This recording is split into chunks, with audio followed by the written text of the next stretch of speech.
श्रीमद् भगवद गीता यथारूप अनुवाद एवं तात्पर्य श्रील एसी भक्ति वेदांत स्वामी प्रभुपाद। अध्याय 1 कुरुक्षेत्र के युद्ध स्थल में सैन्य निरीक्षण। श्लोक संख्या 11 से 13।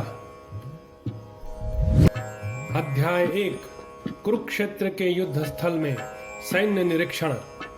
श्लोक संख्या 1.11। हयनेषु च सर्वेषु यथा भागमवस्थितः भीष्ममेवाभिरक्षन्तु भवन्तः सर्वा एव हि। भावार्थ, अतएव सैन्य समूह में अपने अपने मोर्चों पर खड़े रहकर आप सभी भीष्म पितामह को पूरी पूरी सहायता दें। तात्पर्य श्रील एसी भक्ति वेदांत प्रभुपदा के द्वारा भीष्म पितामह के शौर्य की प्रशंसा करने के बाद दुर्योधन ने सोचा कि कहीं अन्य योद्धा यह न समझ ले कि उन्हें कम महत्व दिया जा रहा है।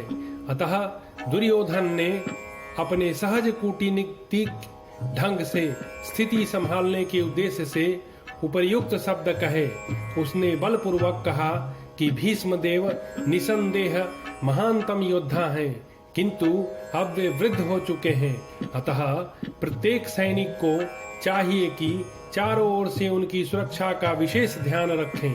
हो सकता है कि किसी एक दिशा में युद्ध करने में लग जाएं और शत्रु इस व्यस्तता का लाभ उठा ले। अतः यह आवश्यक है कि अन्य योद्धा मोर्चों पर अपनी अपनी रणनीति पर अडिग रहें और शत्रु को व्यूह न तोड़ने दें।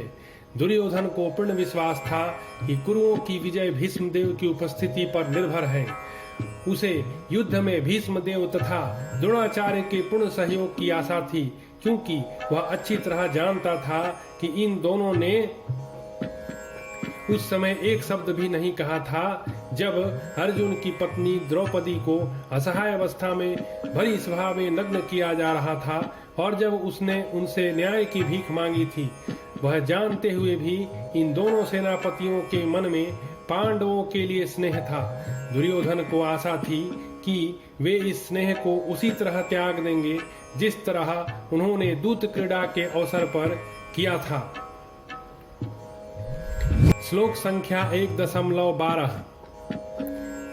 तस्य संजयन् हर्षं कुरु वृद्ध पितामहः सिंहनादं विनोद्योच्चै शंखं दद्मौ प्रतापवान।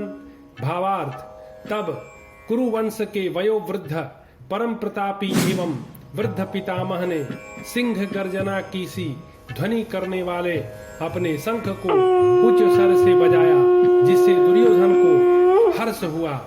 तात्पर्य श्रील एसी भक्ति वेदांत स्वामी प्रभुपदा के द्वारा कुरुवंश के वयोवृद्ध पितामह अपने पौत्र दुर्योधन का मनोभाव जान गए और उनके प्रति अपनी स्वाभाविक दयावश उन्होंने उसे प्रसन्न करने के लिए अत्यंत उच्च स्वर से अपना शंख, जो उनकी सिंह के समान स्थिति के अनुरूप था, अप्रत्यक्ष रूप में शंख के द्वारा प्रतीकात्मक ढंग से उन्होंने अपने हताश पौत्र दुर्योधन को बता दिया कि उन्हें युद्ध में विजय की आशा नहीं है, क्योंकि दूसरे पक्ष में साक्षात भगवान श्री कृष्ण हैं।